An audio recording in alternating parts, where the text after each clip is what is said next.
Good evening, everyone. So, in today's turn, what to study?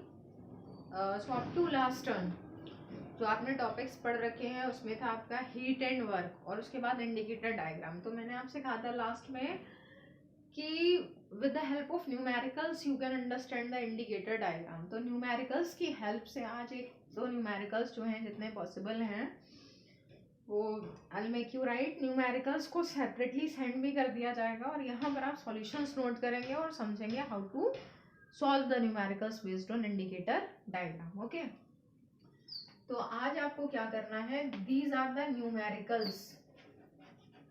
Numericals based on indicator diagram. Okay, numericals based on indicator diagram.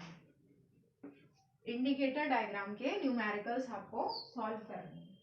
तो देखिए, एक numerical मैं आपको बता रही हूँ, यहाँ पर मेरे पास एक बुक है, ठीक है, उसकी हेल्प से ये मैं आपको सेंड बाद में कर दूंगी। अभी मैं यहाँ से बोल दे रही हूँ कि कैसे क्या क्वेश्चन क्या दे रखा है। तो एक न्यूमेरिकल यहाँ दे रखा है कि 1 mole of an ideal gas undergoes a cyclic change ABCD from the given diagram, calculate the net work done in the process. तो सबसे पहले तो एक ऐसा डायग्राम दे रखा है, PV डायग्राम या indicator diagram, pressure axis, volume axis and जो गैस का जो भी साइक्लिक चेंज है वो इस शेप से रिप्रेजेंट किया गया है। डायरेक्शन भी शो कर रखी है, ABCD, एरोज यहाँ लगा रखे हैं डायरेक्शन के, क्लियर। ऐसे करके इनकी वैल्यूज भी दे रखी है कि प्रेशर कितना है और वॉल्यूम कितना है। तो वॉल्यूम में जो वैल्यूज दे रखी हैं वो है आपकी 0 के बाद में 1 और 2 देन 3 देन 4 और वॉल्यूम कौन सी यूनिट में है, तो यूनिट है लीटर। और लीटर से याद रखिएगा जब आप मीटर क्यूब में चेंज करते हैं तो 10 की पावर -3 से मल्टीप्लाई करनी होगी। इसी तरह से प्रेशर जो है वो एटमॉस्फेरिक प्रेशर में दे रखा है, उसको कन्वर्ट करने के लिए 10 की पावर 6 से मल्टीप्लाई करें, 10 की पावर 5 से मल्टीप्लाई करेंगे। और इसकी जो वैल्यूज दे रखी हैं उनमें दे रखा है 1 और 2 और 3 4 5, ठीक है। ऐसे करके एक इंडिकेटर डायग्राम यहाँ पर दे रखा है। इस डायग्राम को आपको बनाना है, बाकी क्वेश्चन को मैं अभी एक्सप्लेन करती हूँ।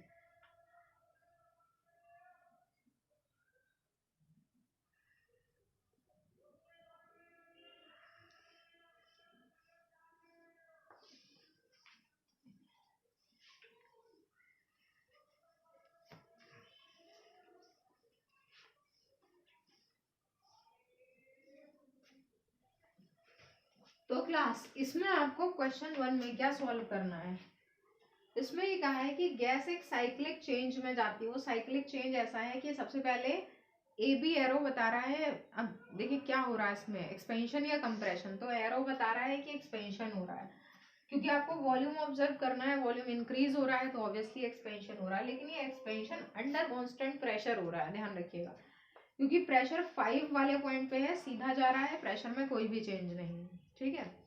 BC वाला पार्ट शो कर रहा है कि क्या हो रहा है, प्रेशर घट रहा है, प्रेशर नीचे की तरफ आ रहा है, घट रहा है, बट वॉल्यूम में चेंज नहीं हो रहा, कांस्टेंट वॉल्यूम है, ठीक है।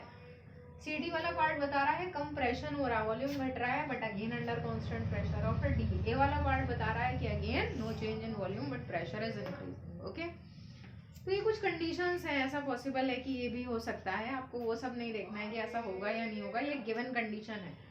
बस आपको इस पे ध्यान देना है कि गैस में ये चेंजेस हो रहा है, साइक्लिक प्रोसेस है, वापस गैस ए पॉइंट पर आ जा रही है और आपको क्या करना है, साइक्लिक प्रोसेस में वर्क फाइंड करना है। तो अभी पीछे एक केस आया था ना कि अगर साइक्लिक में वर्क फाइंड करना हो तब क्या करते हैं, तो साइक्लिक में अगर वर्क फाइंड करना हो उसका मतलब साइकिल के अंदर जो भी शेप बन रहा है सीधे उसके एरिया का आपको फॉर्मूला पुट करना है। यहाँ कौन सा शेप बन रहा है, रेक्टेंगल या स्क्वायर जो भी होगा, तो आपको लेंथ इनटू ब्रेथ कर देना है, ठीक है। तो फॉर्मूला क्या होगा, लेंथ इनटू ब्रेथ। अब लेंथ इनटू ब्रेथ में आपको ये वाली साइड पता होनी चाहिए, ये वाली साइड पता होनी चाहिए, उसके बाद सॉल्व कर लेंगे, that will be the answer of work done, ठीक है।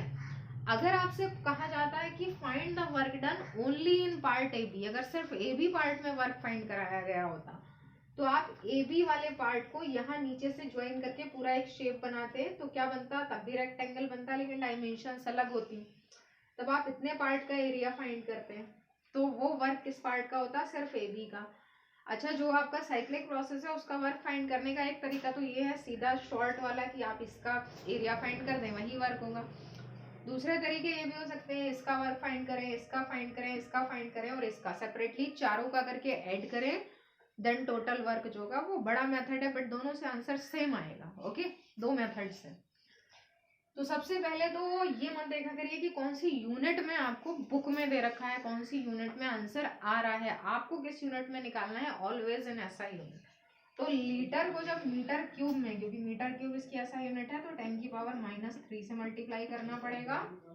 और एटमॉस्फेरिक प्रेशर को जब कन्वर्ट करते हैं न्यूटन पर मीटर स्क्वायर में, जो इसकी यूनिट होती है प्रेशर की, तो 10⁵ से मल्टीप्लाई करते हैं, तब ये न्यूटन पर मीटर स्क्वायर में कन्वर्ट होगा। अब एक बार स्टार्ट करते हैं इसको, शॉर्ट वाले मेथड से ही करेंगे। तो यहाँ हमें वर्क फाइंड करना है, तो सॉल्यूशन में लिखेंगे work done during cyclic process, work done during cyclic process. इसमें क्या करेंगे, इसमें लिखेंगे W इज इक्वल टू, इस पूरे का एरिया फाइंड आउट करेंगे। तो इसका जब एरिया फाइंड आउट करेंगे, इसमें दोनों डायमेंशंस को देख लीजिए। तो इसमें एक डायमेंशन तो आप ए बी ले सकते हैं या इसके इक्विवेलेंट सी डी है, इसको नीचे से चेक करें तो कितना आ रहा है, ये 0.4 है, ये 0.1 है।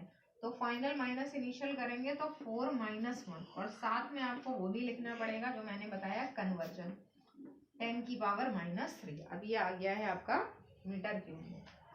उसके बाद आप जब प्रेशर वाली एक्सिस में, यानी कि बीसी वाली साइड या एडी वाली साइड को यहाँ देखते हैं, तो ये कितना होगा, 5 वाला पॉइंट है, ये 2 वाला है, तो 5 - 2, और साथ में कन्वर्जन 10⁵5। सिंप्लीफाई करेंगे तो 4 - 1 3 इंटू 10⁻³ और इंटू ये है आपका 5 - 2 यानी कि 3 इंटू 10⁵5। अब ये आपका 3 3 9 और 10 की पावर कितनी आ रही, 5 - 3 2।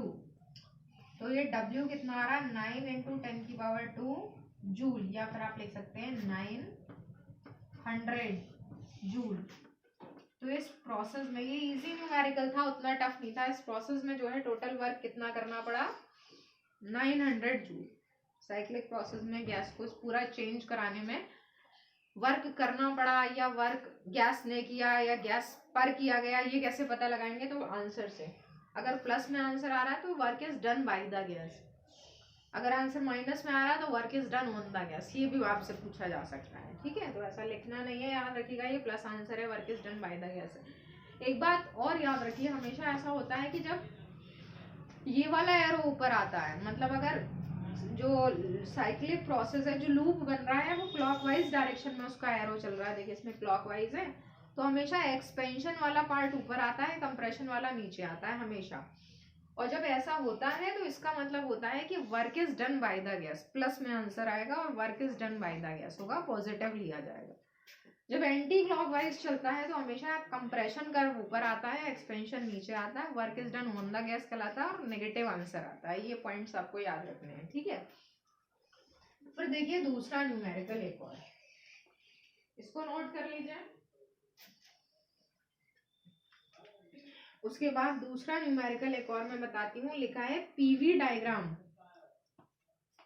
For a cyclic process is a triangle ABC drawn in order. एक ट्राइंगल, अब की बार में शेप चेंज कर दिया है, प्रेशर, वॉल्यूम, और इसमें जो शेप बनाया है दैट इज दिस वन, ये साइक्लिक प्रोसेस, ठीक है। इसकी नेमिंग कर रखी है A B C। In points को भी ऑब्जर्व कर लेंगे कितने हैं, वॉल्यूम और प्रेशर वाली एक्सिस में एक्सपेंशन ही ऊपर आ रहा है, तो नीचे जो पॉइंट्स हैं उनमें 0 1 2 3 4 कौन सी यूनिट में है, लीटर में है, फिर से आपको कन्वर्ट करना पड़ेगा।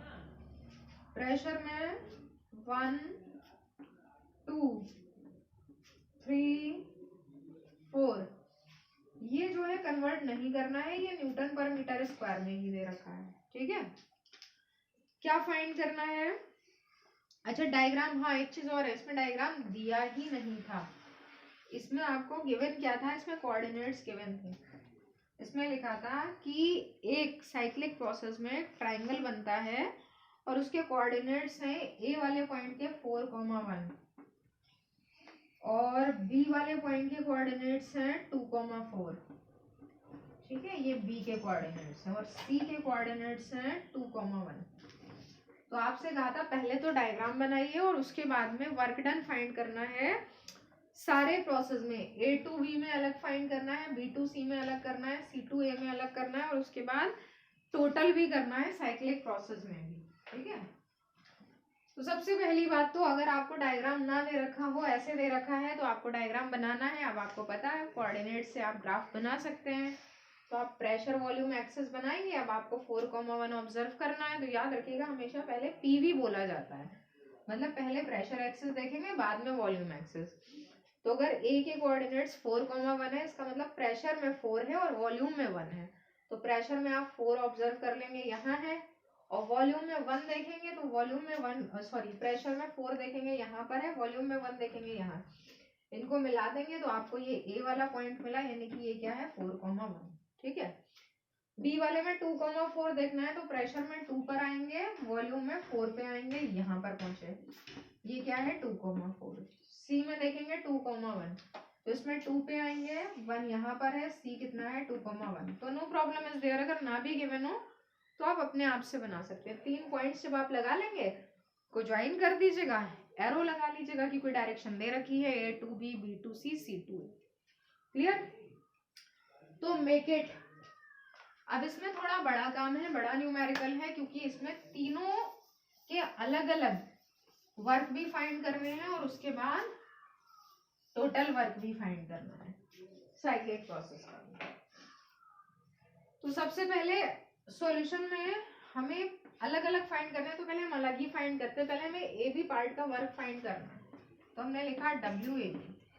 एरो हमें बताएगा कि क्या हो रहा है, ये आगे जा रहा है एरो, इसका मतलब एक्सपेंशन है, प्लस साइन के साथ लिख सकते हैं इसको। अब ये ए बी वाले पार्ट में शेप कौन सा बन रहा है, तो सिर्फ लाइन नहीं देखनी है, इसको हमेशा वॉल्यूम एक्सेस से ज्वाइन करके पूरा शेप माना करिए। तो इसको ज्वाइन करेंगे, नीचे भी हम चाहें तो ऐसे करके बना सकते हैं, ए बी सी लिखा है ना, डी लिख सकते हो आप, इसको ई लिख सकते हो। कौन सा शेप बना, A B D E, trapezium का शेप बन रहा है, तो आपको एरिया ऑफ ट्रापेजियम लिखना है, area of trapezium, A B D E. क्या होता है formula, half sum of parallel sides. Parallel sides ये और ये है, देख लीजिए, ए ई वाली पैरेलल साइड में 4 माइनस 0, 4 माइनस 0 प्लस दूसरी पैरेलल साइड है बी डी, इसमें लिखना है 2 minus 0, sum of parallel sides. ठीक है, और साथ साथ उसमें आपको जो है वो, क्योंकि चेंजेस प्रेशर में नहीं है, प्रेशर में तो लिखना ही नहीं, जहां वॉल्यूम आएगा वहां चेंजेस लिखने पड़ेंगे।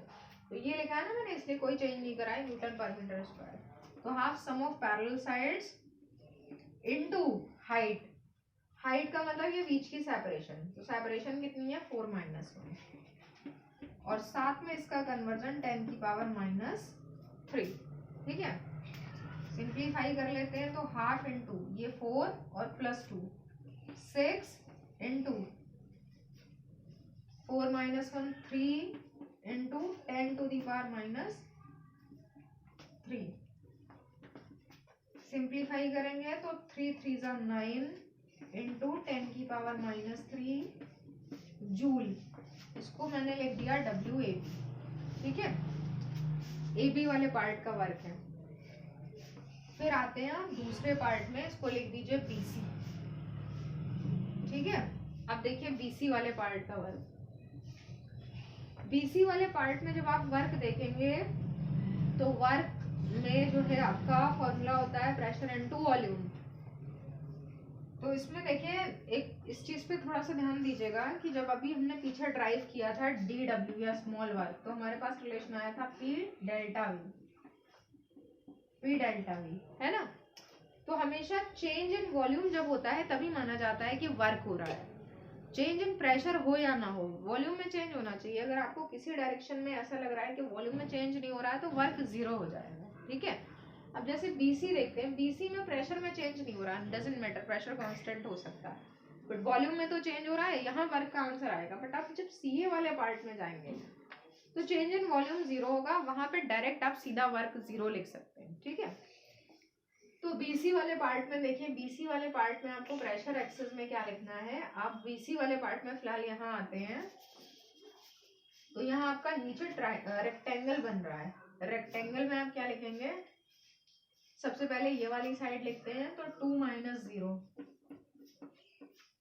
इंटू ये वाली साइड लिखेंगे, दिस इज 2 - 0, ये वाली साइड लिखेंगे 4 - 1, और इसको लिखना पड़ेगा 10 की पावर -3, तो ये 3 इंटू 10 की पावर -3 जूल। तीसरा पार्ट आता है आपका डब्ल्यू सी ए वाले में, जैसा मैंने आपको बताया कि since no change in volume is there so work is zero, ये जीरो। तो तीनों का आंसर आ गया, एक ये है, एक ये है और एक ये है। अब आपको साइक्लिक प्रोसेस का वर्क निकालना, या तो आपके पास एक मेथड ही, अगर आप ये सब निकाल चुके हैं तो फिर तो आप इनको सिंपली ऐड कर सकते हैं, लेकिन ऐड करने में ध्यान रखना पड़ेगा, बीसी का आंसर माइनस में होगा, एबी का आंसर प्लस में। बीसी का आंसर माइनस में इसलिए है क्योंकि हम फाइनल माइनस इनिशियल करते हैं ना, इसमें मैंने यहाँ 4 - 1 लिख तो दिया है, बट एक्चुअली यहाँ होना कैसे चाहिए था, फाइनल 1 है ना और इनिशियल 4 है, तो आंसर अपने आप माइनस में आएगा। तो जब आप ये फाइंड करेंगे टोटल वर्क, डब्ल्यू टोटल, तो आप लिखेंगे W A B plus W B C plus W C A, इन सबको ऐड करेंगे तो 9 - 3 कितना बचेगा 6, और 10 की पावर -3 जूल। या फिर आप चाहें तो क्रॉस चेक कर सकते हैं कि इससे भी सेम आंसर आएगा टोटल वर्क का। तो इसमें आपको फॉर्मूला सीधा ट्राइंगल का लगा देना, half base into height. Base देखिए कितनी है ये, तो इसमें क्या लिखना है, बेस वाले में बीसी, बेस की वैल्यू कितनी है 4 - 1 इंटू 10 की पावर -3 इंटू हाइट कितनी है इतनी, तो इसमें लिखना है 4 - 2, ओनली 4 - 2, ठीक है, half base into height. Simplify करेंगे तो हाफ इंटू 4 - 1 3, 10 की पावर -3 इंटू 4 - 2 2, और देखिए सेम आंसर आ रहा है जितना कि आपका इसमें आ रहा था। 1 सेकेंड, ये है आपका 4 - 1 3 और इंटू 2। एक सेकेंड, आपको एक चीज और यहाँ पे ध्यान रखनी है कि जब आप इससे फाइंड करते हैं वर्क, यहाँ मैंने थोड़ा सा वो नहीं लिखा है ना,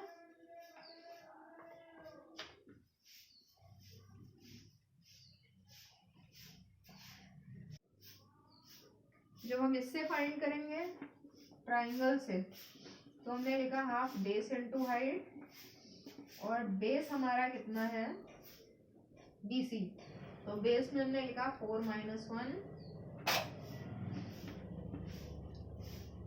और यहाँ पर आपको ये नहीं देखना, आपको यहाँ सिर्फ बेस की वैल्यू लगानी है, 10 की पावर -3, ऑर्डर नहीं देखना है। और हाइट की वैल्यू जो है वो जैसे मैंने भी लिखा था 4 - 2, सिंप्लीफाई करेंगे तो हाफ इंटू 3 इंटू 10 की पावर -3 इंटू 2, जब आप इसको सिंप्लीफाई करेंगे तो क्या आंसर आ रहा है 3 इंटू 10 की पावर -3 जूल, ये टोटल वर्क है। यहाँ पे एक चीज देखिएगा, ये करेक्ट है, ये भी करेक्ट है, बीसी वाला जो पार्ट है वहाँ एक चीज रह गई है, ये 2 - 0 है ना, 1 - 4 तो -3 आ गया, 2 भी तो रह गया अभी इसमें, तो -3 और 2, तो ये -6 है, ठीक है। तो ये -6 आ रहा है ना, जब आप सिंप्लीफाई करेंगे 9 - 6, तो आंसर कितना आएगा 3, ठीक है। तो देखिए दोनों से क्रॉस चेक करेंगे, आंसर सेम आएगा, क्लियर। तो चाहे आप टोटल करके फाइंड करें या आप साइक्लिक प्रोसेस से फाइंड करें, अगर आप ऐसे कर चुके हैं तो आप टोटल कर लेंगे, फिर साइक्लिक प्रोसेस में टाइम लगेगा अलग से। अगर आपको अलग अलग पार्ट्स का ना करना हो तो सीधे आप साइक्लिक प्रोसेस से कर सकते हैं, note it down.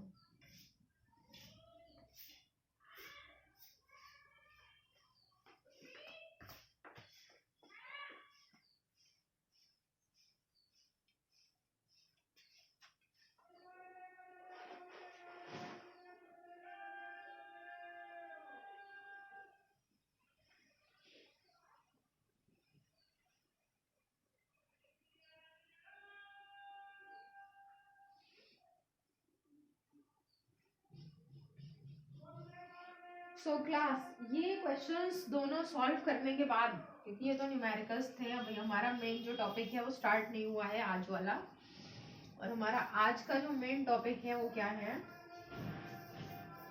First law of thermodynamics. आपने अभी तक ज़ीरोथ लॉ पढ़ा था, बट जो मेन लॉ है, ज़ीरोथ लॉ तो बहुत फंडामेंटल होता है, जो मेन लॉ है थर्मोडायनेमिक्स का वो है फर्स्ट लॉ। ठीक है, first law of thermodynamics. Thermodynamics का जो फर्स्ट लॉ होता है वो क्या होता है, तो उसमें जो है बहुत बेसिक है। ये कहा जाता है कि किसी भी सिस्टम को जब हम हीट सप्लाई करते हैं तो वो जो हीट होती है वो पूरी तरह से वर्क में या जो भी हम प्रोसेस करने जा रहे हैं उनमें यूटिलाइज होने की जगह पहले सिस्टम को स्टार्टअप करने में वेस्ट होती है। जैसे मान लीजिए सपोज दैट कि आपको ये जो है सिस्टम जो है थर्मोडायनेमिक सिस्टम, जिसमें कि एक कंटेनर के अंदर गैस फिल्ड है, सिस्टम है ये, इसके ऊपर पिस्टन लगा है फ्रिक्शन लेस, और इसको आपको हीट सप्लाई करनी है बर्नर की हेल्प से। तो जब हीट यहाँ पर सप्लाई की जाती है, मान लीजिए delta Q is the amount of heat given to the system, तो ये हीट से सीधा वॉल्यूम इंक्रीज नहीं होगा। वॉल्यूम इंक्रीज करना था कि हम हीट दे रहे हैं, इसका वॉल्यूम बढ़ जाना चाहिए, बट पहले जो हीट है वो क्या करेगी, वो गैस के मॉलिक्यूल्स के मोशन की स्पीड को बढ़ाएगी। उनका रैंडम मोशन और फास्ट होगा, मतलब उनकी काइनेटिक एनर्जी बढ़ेगी। काइनेटिक एनर्जी का मतलब उनकी इंटरनल एनर्जी बढ़ेगी। बिना इंटरनल एनर्जी को बढ़ाए सीधा सीधा वॉल्यूम नहीं बढ़ा सकते। तो ऐसा हर एक सिस्टम के साथ होता है। तो बहुत कॉमन थर्मोडायनेमिक सिस्टम है। किसी भी जगह पे अगर ऐसा होता है, जैसे कि स्टीम इंजन्स पहले होते थे, तो उनमें जब कोल से हीट सप्लाई की जाती थी तो उससे वर्क कराना होता था। ट्रेन को मैकेनिकल वर्क कराना है, चलाना है, उसकी जगह पहले जो कोल से हीट प्रोड्यूस होगी वो जो पूरा सिस्टम है, जो पूरा इंजन वाला सिस्टम है, उसको स्टार्टअप करेगी, उसको मोशन में लाने के लिए तैयार करेगी, उसके बाद वो मोशन में आएगा। तो हर एक चीज में ऐसा होता है कि जितना भी अमाउंट ऑफ हीट सप्लाइड है, that is used in the two ways.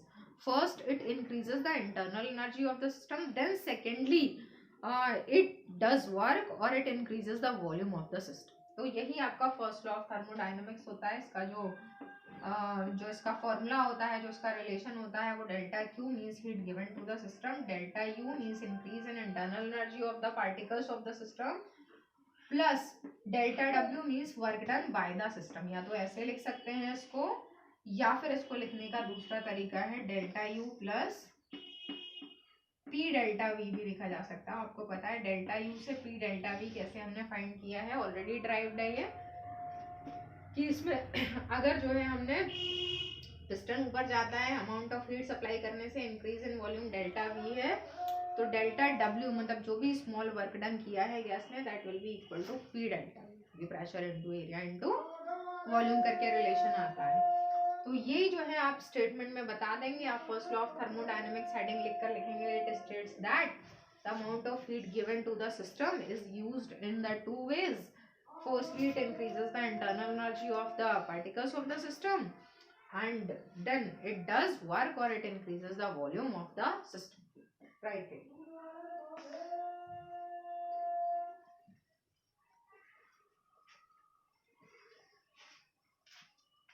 This is very important law. इसमें बहुत इसके ये कह सकते हैं इसके एप्लीकेशंस और इसके जो अदर जो चीजें हैं वो ज्यादा यूज होती हैं। Otherwise first law of thermodynamics बहुत छोटा सा, इसका स्टेटमेंट रिलेशन बहुत छोटा सा, साथ में आप एक डायग्राम बना सकते हैं, बस ओनली दिस मच। बट आगे जो इसके यूजेस है, जो इसके एप्लीकेशंस हैं, जो इससे रिलेटेड जितने भी प्रोसेसेस हैं उनमें इसका यूज है, वो सारे बहुत ज्यादा हैं। तो यहाँ पर आपको क्या करना है, बस स्टेटमेंट लिखना है और क्या करना है, रिलेशन लिखना है। ठीक है, नोट इट डाउन।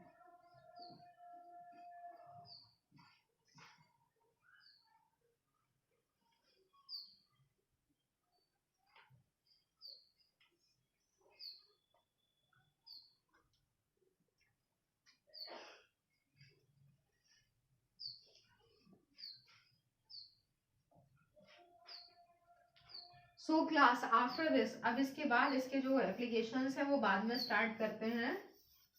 अब एक और टॉपिक है आपका स्पेसिफिक हीट ऑलरेडी पढ़ चुके हैं आप पीछे वाले चैप्टर में, मगर यहाँ कुछ डिफरेंट है। स्पेसिफिक हीट क्या होती है? जो स्पेसिफिक हीट में आपने पढ़ा था वो वाली हीट जो टेम्परेचर बढ़ाती है वो स्पेसिफिक, जो वो स्टेट चेंज करती है और टेम्परेचर नहीं बढ़ाती है वो लेटेंट। तो स्पेसिफिक हीट में क्या फॉर्मूला बनकर आया था? तो फॉर्मूला था इसका delta Q upon M delta T. याद होगा आपको कि इसको ऐसे लिखा था मैंने, delta Q is equal to M C delta T.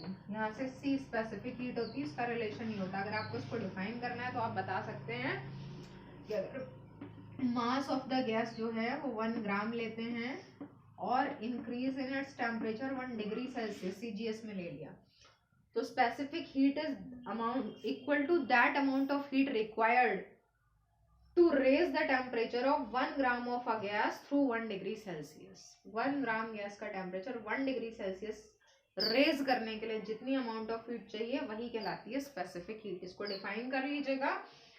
उसके बाद एक हेडिंग आएगा आपका लिमिट्स ऑफ स्पेसिफिक हीट, ठीक है। अब इसका यूज मतलब स्पेसिफिक हीट जो है ना, लिमिट्स ऑफ स्पेसिफिक हीट का मतलब अलग अलग टाइप की गैसेस हैं, अलग अलग टाइप के मटेरियल्स हैं। हर एक में ऐसा नहीं होता है कि 1 ग्राम का टेम्परेचर 1 डिग्री सेल्सियस बढ़ाने के लिए क्या सभी के लिए एक ही जैसी अमाउंट ऑफ हीट चाहिए होगी? अलग अलग टाइप की अमाउंट ऑफ हीट चाहिए है। और किसी भी गैस के लिए 1 ग्राम का टेम्परेचर 1 डिग्री सेल्सियस बढ़ाने के लिए अमाउंट ऑफ हीट फिक्स्ड नहीं है, डिफरेंट है। तो किस कंडीशन में कितनी हीट सप्लाई होगी, यानी कि स्पेसिफिक हीट जो है कम से कम कितनी सप्लाई की जा सकती है और ज्यादा से ज्यादा कितनी सप्लाई की जा सकती है, वो कहलाती है लिमिट्स ऑफ स्पेसिफिक हीट। तो इस टॉपिक को हम स्टार्ट करते हैं नेक्स्ट टर्म से। Okay, so do up to this. Thank you.